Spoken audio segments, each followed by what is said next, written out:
kali ini giliran saya, iaitulah tentang 40 hadis yang dikarang oleh Imam An-Nawawi, yang mana kita dah lepas minggu lepas tak silap, dalam hadis yang kelima yang cerita tentang perkara bid'ah dan juga perkara-perkara yang ditegah, perkara-perkara mungkar. Jadi ala kulli hal, apa yang kita simpulkan sekali lagi pada perkara yang kita dah bahaskan yang lalu tentang hadis yang kelima, iaitulah kata-kata Imam Asy-Syafi'i radhiyallahu taala anhu. Dia katakan apa saja perkara yang dicipta yang mukhalafah ataupun yang bertentangan dengan kitab Al-Quran ataupun sunnah Rasulullah sallallahu alaihi wasallam.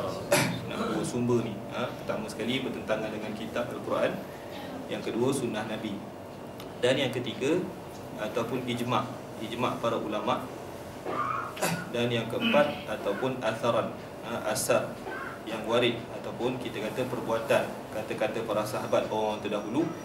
Maka kalaulah satu perkara itu dilakukan bertentangan dengan empat benda ni, Quran, sunnah, ijma' dan juga asar, fahuwal al-bid'ah ad-dallah, maka itulah adalah satu bid'ah yang menyesatkan.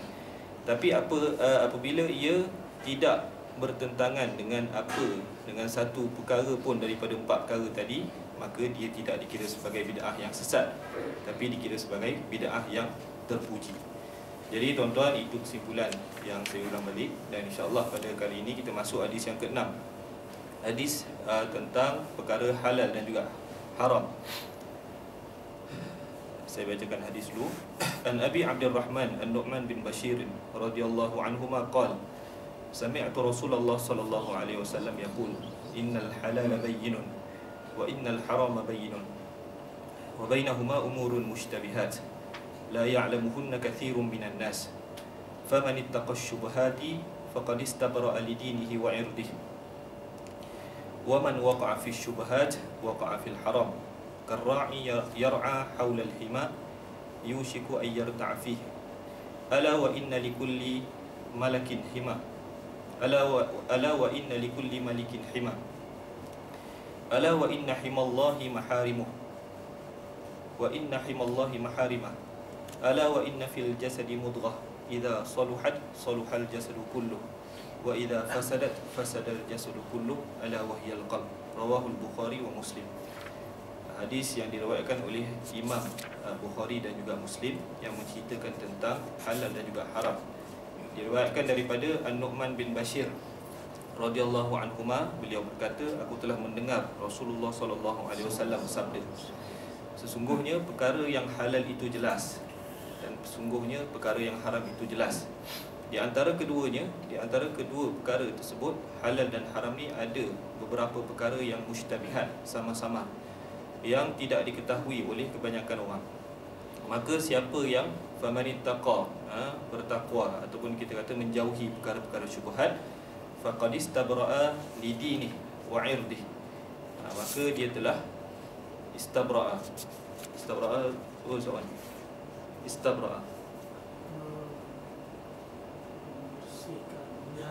dia telah memelihara bagi agamanya dan juga dirinya, jiwanya. Wa man waqa'a fi syubhat waqa'a fil haram, dan siapa yang masuk terjebak ke dalam perkara syubhat, maka dia telah termasuk dalam perkara yang haram.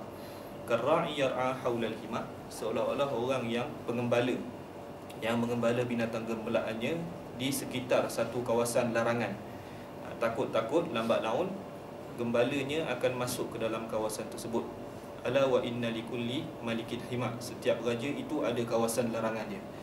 Ingatlah bahawa kawasan larangan Allah adalah perkara-perkara yang diharamkan, yang dilarang oleh Allah Subhanahu wa taala. Ingatlah sesungguhnya dalam satu jasad adanya seketul darah, seketul daging. Apabila baik daging tersebut, maka jasad itu akan menjadi baik, dan apabila buruk, jahatnya daging tersebut, maka jasad akan menjadi buruk. Itulah hati. Itu secara mafhum lah, secara mafhum yang kita boleh ambil daripada hadis ni. Dan insya-Allah hadis ni cerita tentang halal dan juga haram. Halal dan juga haram yang diriwayatkan oleh An-Nu'man bin Bashir, seorang sahabat Nabi sallallahu alaihi wasallam, yang ketika mana beliau hidup, beliau dilahirkan Waktu tu hanya beberapa tahun saja sempat bersama dengan Nabi. Diceritakan bahawa ketika mana Nabi wafat, beliau baru saja berumur 8 tahun 7 bulan.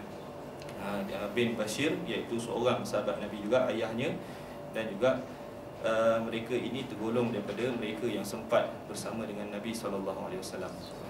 Jadi tuan-tuan dan puan-puan dirahmati Allah sekalian, hadis ni cerita tentang 3 perkara utama, iaitu halal dan juga haram, dan perkara-perkara yang syubhah, perkara-perkara yang tidak jelas sama-sama.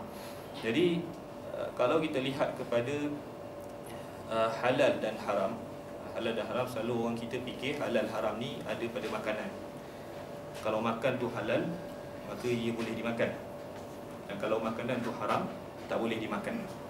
Siapa yang tentukan halal dan haram? Kita kena ingat, yang menentukan semua perkara halal ke haram ke adalah Allah Ta'ala.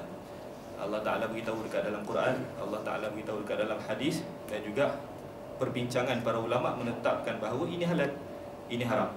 Bukannya Jakim bukannya Jakim yang menentukan halal haram, tapi yang sebenarnya adalah Allah Subhanahu Wa Ta'ala. Jadi kalau kita nak melihat kepada satu benda yang halal, Nabi kata halal ni jelas, halal ni jelas, boleh diambil, boleh diambil. Kalaulah satu makanan yang pada zatnya adalah halal, nasi contohnya, nasi tu halal, nasi tu halal, kita boleh makan, maka bila halal kita boleh ambil sebagai makanan kita. Tapi boleh jadi juga perkara yang halal dia akan bertukar menjadi haram. Asalnya halal, benda halal, benda boleh makan, tapi dia boleh bertukar menjadi haram kalaulah diperolehi dengan cara yang haram. Contohnya orang Kemalangan, orang Kemalangan lori bawa cumi-cumi contoh, kata jelly yang budak-budak makan, bawa akhirnya terbalik, accident terbalik, kena pula dekat situ, ramai kereta tengah lalu, ada pula datang beberapa sukarelawan yang membantu untuk mengagih-ngagihkan makanan. Dia ambil daripada lori tadi, bagi seorang satu, yang kita pun ambil makan bagi anak-anak kita, maka itu termasuk dalam sesuatu yang haram. Bukanlah maksud apabila cumi-cumi itu halal, tapi bila kita nak makan itu memang masih halal lagi, cuma bila cara yang kita dapat tu haram, dia akan jadi haram. Begitu juga dengan barang-barang yang ada dekat pantry kita lah. Contohnya apa? Red Bull kat City, contoh produk terbaru kat City, Red Bull, RM2.5. Jadi asalnya halal. Sebab apa? Sebab kalau kita tengok dekat tin tu, dia ada tulis halal Majlis Agama Islam Thailand. Thailand mari, bukan Malaysia, Thailand. Tapi kalaulah kita ambil, tak payah, kita main ambil je, tak payah minum buat tak tahu, akhirnya benda tersebut jadi haram. Yang ni cara yang kita ambil, tapi tiba-tiba ambil dengan cara tak betul, jadi haram lah. Sama juga kalau kita bekerja, kita buat OT contohnya, kita nak ambil sejam, kita ambil sejam, tiba-tiba sebelum sempat sejam, dalam 59 minit, baru 59, kita kata tak apalah, berhenti je lah. Dalam borang kita tulis sejam full, maka 1 minit tu kita fikir sumber tu kat mana yang kita dapat. Macam tu jugalah. Sebab tu kalau nak selamat, tulis cara betul lah. Kalau kita buat 59 minit, tulis 59 minit. Kalau kita buat 24 minit, 23 minit, tulis je, tak ada masalah. Nanti dia orang kira lah sendiri. Kalau saya buat macam tu. Ada orang yang saya buat kerja lebihan, saya tulis 22 minit, 21 minit, lantaklah nak kira macam mana. Asalkan benda tersebut kita yakin itu adalah halal. Ini satu benda yang bahaya sebenarnya. Benda-benda yang halal, benda yang haram. Bukanlah maksud apabila satu benda yang halal, dia akan bertukar jadi haram disebabkan zat dia. Maksudnya kalau kata arak, kalau kata khinzir dan sebagainya, itu memang halal, itu memang haram. Kita maaf, halal lah, itu memang haram. Tapi apabila benda yang halal yang kita katakan tadi diambil dengan cara yang haram, maksudnya mencuri contohnya, dia tidak menukarkan zat tersebut jadi haram. Contoh kita ambil Red Bull kat City contoh, tak bayar, tiba-tiba bila tak bayar, tin tersebut jadi tin arak, tak ada. Ataupun kita ambil keripik bawang kat City, tiba-tiba jadi keripik khinzir contoh, tak ada. Dengar macam sedap, keripik khinzir macam halal je kan, tak ada. Jadi benda tersebut tidak menukarkan zat barang yang kita ambil secara salah dengan salah kepada satu benda yang haram, tak.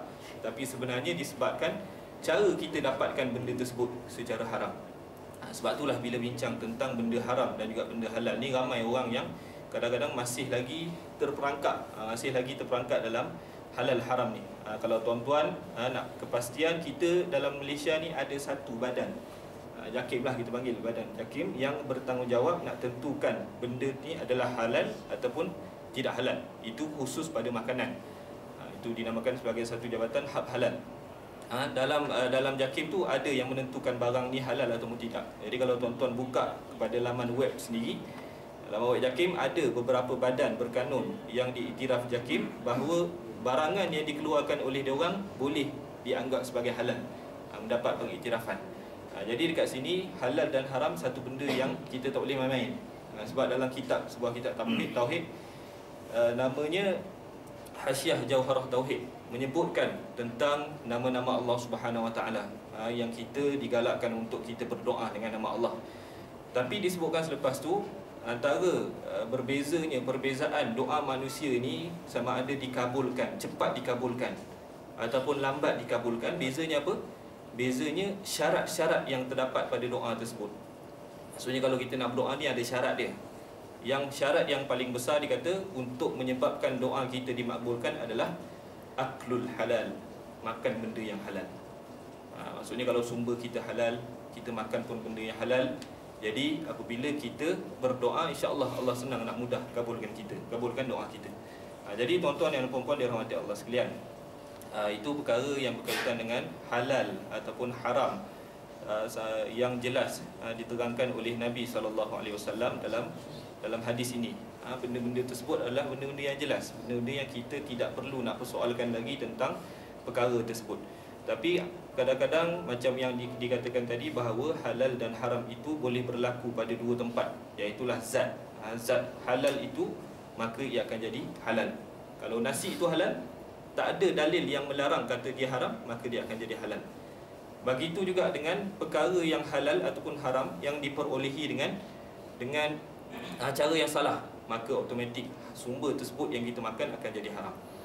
Kadang-kadang bila benda yang halal, benda yang haram ni kita tak jaga, akibat Allah Ta'ala akan turun pada kita. Sebab tu satu hari Nabi SAW beritahu kat sahabat dia, khamsun bi khamsin. Nabi kata kat para sahabat, 5 perkara akan dibalas dengan 5 perkara.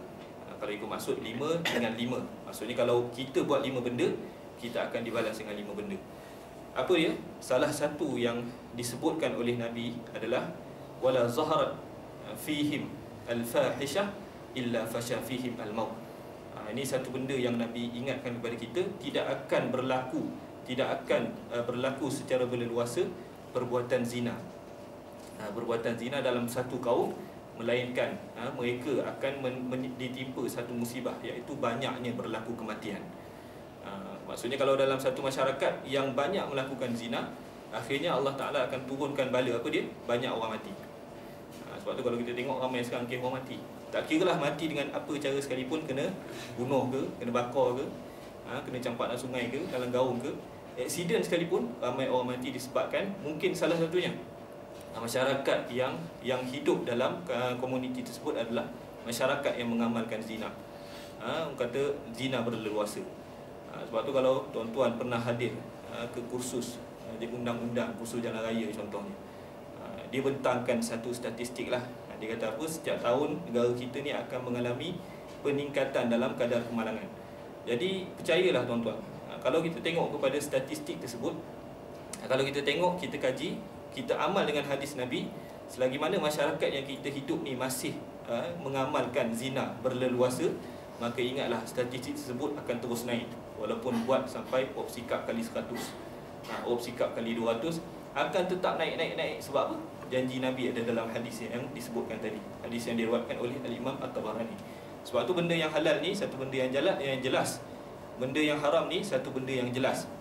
Yang mana Allah Ta'ala telah janjikan, kalau ambil halal dapat akibat baik, kalau ambil haram dapat akibat buruk. Macam zina tadilah. Macam zina tadi, ingat zina ni yang berlaku ni satu benda yang berat, satu benda yang berat, yang dijanjikan dengan hukuman yang sangat berat.